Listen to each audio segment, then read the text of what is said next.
مسلم league کاف والے تو کہتے ہیں کہ آپ یہ طے کر چکے تھے کہ بے نظیر بھٹو وزیر اعظم اور آپ صدر. یہ سب بکواس ہے، جھوٹ ہے اور بالکل غلط ہے.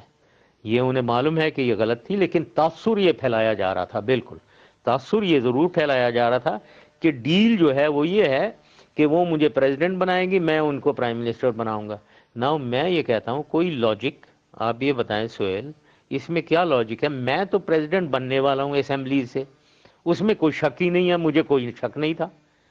وہ پرائم منسٹر کیسے بنیں گی؟ پہلے تو پیپلز پارٹی جیتے، اور اس زمانے میں فرینکلی ان کی اسیسینیشن سے پہلے اگر دیکھا جائے، میرے خیال میں اوور آل اسیسمنٹ میں پیپلز پارٹی بالکل الیکشن میں نہیں جیتنے والی تھی.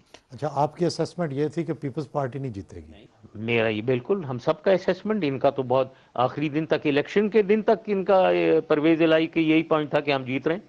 آن دا ڈے آف الیکشن یہ یہی کہہ رہے تھے. تو یہ تو یہ انوائرمنٹ کو وزیر اعظم بنانے والے تھے کب؟ After the election. اگر اسیسمنٹ یہ تھی کہ مسلم لیگ کاف جیتنے والی ہے، شوکت عزیز تو الیکشن ہی نہیں لڑ رہے تھے، تو کیا آپ پھر فیصلہ کر چکے تھے پرویز الہی کا، چودھری پرویز الہی کا؟ کوئی فیصلہ نہیں تھا، لیکن دیکھتے ظاہر ہے اس میں کہ کیسے کیا کس کو بناتے. یہ بڑا مشکل ڈیسیجن ہوتا ہے. کوئی فیصلہ نہیں کیا تھا. سوئس مقدمات کے حوالے سے اب کیا سوچتے ہیں؟ جب سپریم کورٹ نے نوٹس لے لیا، پاکستان میں بھی اس حوالے سے گفتگو جاری ہے، کہ آپ نے یہ صحیح فیصلہ کیا تھا یا غلط؟ میں نے بتایا نا کیسز کے بارے میں، این آر او کے بارے میں، میں سمجھتا ہوں کہ وہ کیونکہ اتنی ٹرموئل ہوئی ہے، اسٹیٹ افیکٹ ہوا ہے، ملک میں بہت زیادہ خلفشار مچا ہے، اس لیے میں سوچتا ہوں کہ وہ غلط فیصلہ تھا.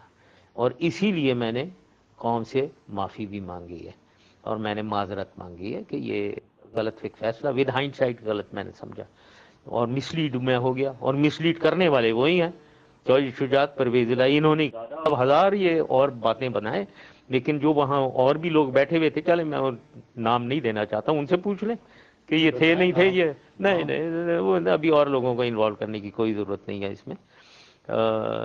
تو یہ بات تھی. ابھی سوئس کیسز کے بارے میں کیا کورٹس کو ڈیسائیڈ کرنے دے، میں اس میں انوالو نہیں ہونا چاہتا. پاکستان میں ایک اور بحث جاری ہے. اب چونکہ آپ سیاست میں ہیں تو آپ کی رائے تو لینی پڑے گی. کیا آپ کے خیال میں صدر کو آئینی استثناء حاصل ہے یا نہیں؟ No, I don't want to comment. میں اس پہ کامنٹ نہیں کروں. میں لیگل ایکسپرٹ نہیں ہوں، تو نہ میں کانسٹیٹیوشنل ایکسپرٹ ہوں.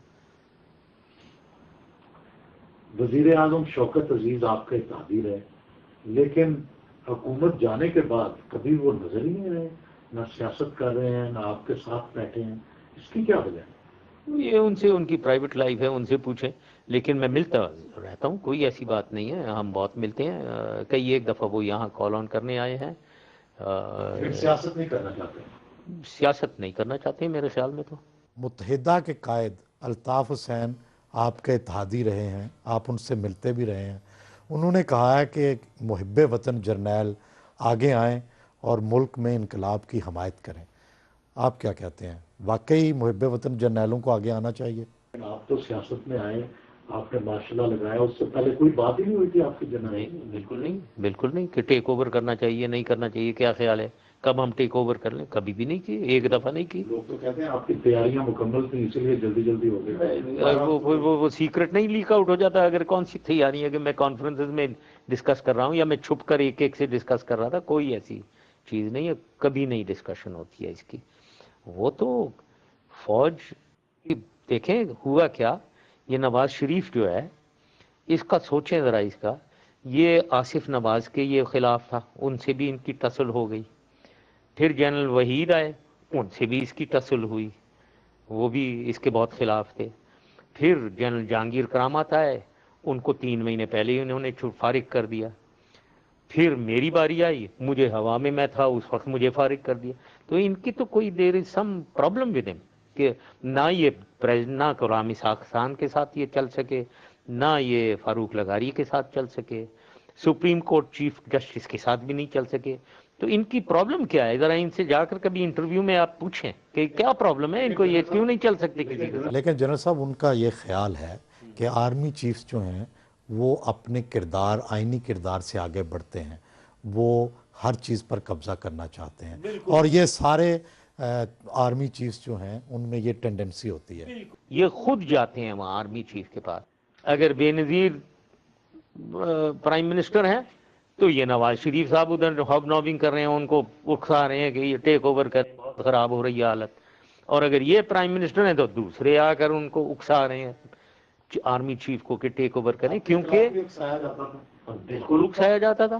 بہت لوگ آتے تھے میرے سے ملنے, 1 سال آتے رہے ہیں, کیونکہ حالت بہت بری تھی اس وقت. نہیں, ابھی جب آپ صدر تھے اور نئے آرمی چیف آ چکے تھے, کیا اس وقت بھی اکسایا گیا آپ کے خلاف؟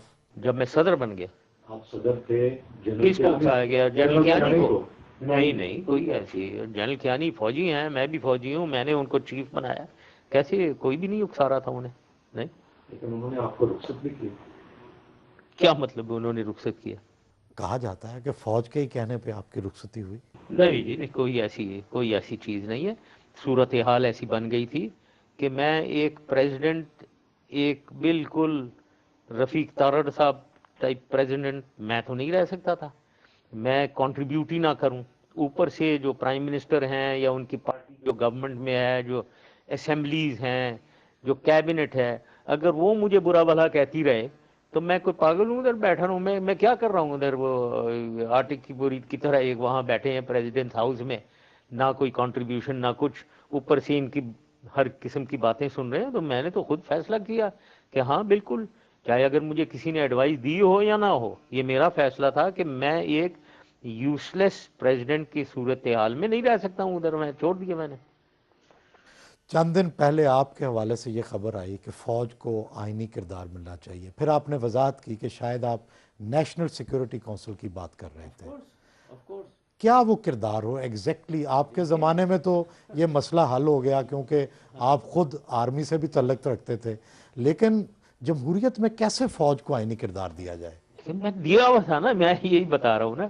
دیکھیں یہ سب پولیٹیکل ڈسٹورشنز کی جاتی ہیں. میں یہ کوئی پہلی دفعہ میں نے نہیں کہا, میں یہ ہمیشہ سے میں کہی چلا جا رہا ہوں, 8 سال سے میں یہ کہہ رہا ہوں کہ دیکھیں صورت, پہلے تو انوائرمنٹ دیکھیں کیا ہے, اس انوائرمنٹ کے مطابق ہمیں ایک سولوشن نکالنا ہے. انوائرمنٹ پاکستان کی حقیقت ہے کہ یہ پولیٹیشین جب کبھی بھی پاکستان نیچے جاتا ہے تو پولیٹیشنز چھوڑیں, ہر انسان آرمی چیف کے پاس جاتا ہے کہ کچھ کرو. نہیں جانا نہیں چاہیے, وہ اور بات نہیں, لیکن پاکستان ختم ہو رہا ہے نا جی. 99 میں پاکستان ختم, فیلڈ سٹیٹ بن رہا تھا, فیلڈ سٹیٹ تھا اکنامکلی. ایک سیکنڈ میں پوری جواب دے دوں نا اس کا. تو فیلڈ سٹیٹ جب بن رہا ہے تو پاکستان امپورٹنٹ ہے یا ڈیموکریسی امپورٹنٹ ہے؟ یہ بتائیں کیا چیز امپورٹنٹ ہے؟ اگر پاکستان ختم ہو رہا ہے تو آپ کا ضمیر کیا کہتا ہے, کسی کے پاس جائیں پاکستان کو بچانے یا نہ جائیں؟ ختم ہونے دو, ٹھیک ہے, ڈیموکریسی کو چلنا چاہیے. ڈیموکریسی کیا ضرورت ہے, ڈیموکریسی کی کیا ویلیو ہے؟ پاکستان ہی ختم ہو جائے گا, سب ڈیموکریسی ختم ہو گئی. تو اس ایشو یہ ہے کہ یہ وہ جاتے تھے. آپ نے میرے سے پوچھا ہے کہ آرمی کا رول, آئینی کردار. میں نے کبھی یہ نہیں کہا کہ آرمی ایسے ادارہ ہو کہ وہ نیشنل اسمبلی یا سینٹ میں کے اوپر ایک سپرا باڈی بن جائے, اس کا حصہ ہو. میں نے کبھی نہیں کہا. میں یہ کہتا تھا کہ چیکس اینڈ بیلنسز جو ہیں, اس میں checks and balance prime minister کے اوپر کہ وہ اچھا گورن کرے, پریزیڈنٹ کے اوپر یہ خواہ 58(2) بھی لگا کر ڈیزالو نہ کرے اسمبلی کو, اور آرمی چیف کے اوپر میں نے اپنے اوپر چیک لگوا رہا تھا میں کہ آرمی چیف اپنی مرضی سے ٹیک اوور نہ کرے, مارشل لا نہ کرے. تو اس میں نے سوچا وہ نیشنل سیکیورٹی کاؤنسل جو میں نے بنایا تھا, کوئی میں نئی چیز نہیں کہہ رہا ہوں, نیشنل سیکیورٹی کاؤنسل کی ممبرشپ تھی پریزیڈنٹ چیئرمین, اس کے member prime minister, leader of opposition, senate chairman, speaker of assembly, اور 4 چیف منسٹر اور 4 ملٹری مین. ناؤ یہ جو باڈی ہے, میں نے بالکل وضاحت سے ہمیشہ میں کہتا رہا ہوں, یہ بالکل اسمبلیز کے سینٹ کے اوپر سپرا باڈی نہیں ہے, وہ بالکل با اختیار ٹوٹل طریقے سے یہ ایک فورم ہے جہاں مل کر اگر کوئی سیکیورٹی ایشوز ہیں تو اس میں اچھی سی ڈیبیٹ اور ڈسکشن ہو جائے, اور اسی فورم میں یہ جو فوجی ہیں یہ اپنی کنسرنز وائس کر سکیں, کہہ سکیں, کیونکہ لوگ ان کے پاس جاتے ہیں کہ بچاؤ ملک کو، تو وہ کم از کم یہاں بیٹھ کر بول سکیں کہ دیکھو بھائی لوگ آ رہے ہیں، پرائم منسٹر صاحب کو کہہ سکیں کہ دیکھیں پرائم منسٹر صاحب آپ بہتر گورننس کریں کیونکہ لوگ ہمارے پاس آ رہے ہیں وہ تنگ پڑے ہوئے ہیں، تو یہ فورم ہے۔ ورنہ لوگ جب آتے ہیں تو ہر چیف، مجھے معلوم ہے شروع سے آخر تک سب جاتے تھے پرائم منسٹر کو کچھ نہ کچھ کہتے تھے، مجھے نہیں معلوم ہے کیا کہتے تھے، لیکن ڈسکشن کے لیے کہ جی گورننس اچھی نہیں چل رہی ہے، آپ چلا لیں، اچھا کر لیں، یہ ضرور کہتے تھے۔ تو اس کو فارملائز کر دیں، ایک فارملائز نیشنل سیکیورٹی کاؤنسل، جو چیک اینڈ اگر وہاں 11 بندے 12 بندے بیٹھے ہوئے ہیں، وہ پرائم منسٹر کو کہہ رہے ہیں جی آپ حکومت بہتر کریں، کیونکہ تو وہ پریزیڈنٹ کے اوپر بھی ایک پریشر ہوتا ہے کہ وہ اگر 58(2) ہے جو ان وہ استعمال نہیں کر سکتے ہیں اگر یہ، لیکن یہ فورم اگر کہہ رہا ہے کہ آپ کریں جی، یہ پرائم منسٹر صاحب چل نہیں رہے ہیں تو ان کے اوپر بھی، اور آرمی چیف کو کوئی حق نہیں بنتا کہ وہ آرمی وہ ملٹری رول لگائے اگر یہ فورم میں ڈسکشن۔ تو میری تھیوری یہ تھی کہ آرمی کو برنگ them in to keep them out، تو دیٹ واز مائی تھیوری۔ یہ تو میں آرمی کے ملک کے حق میں، ڈیموکریسی کے حق میں یہ بات ہے، بالکل میں کہ یہ میں سیاست میں فوج کو لا رہا تھا، سیاست میں کوئی فوج نہیں آ رہی تھی، صرف یہ discussion forum national security council جو چیکس اینڈ بیلنس انشور کرتا، لیکن اس کے خلاف اور یہ بھی میں 8 سال سے دے رہا ہوں، ابھی نہیں دیا میں نے۔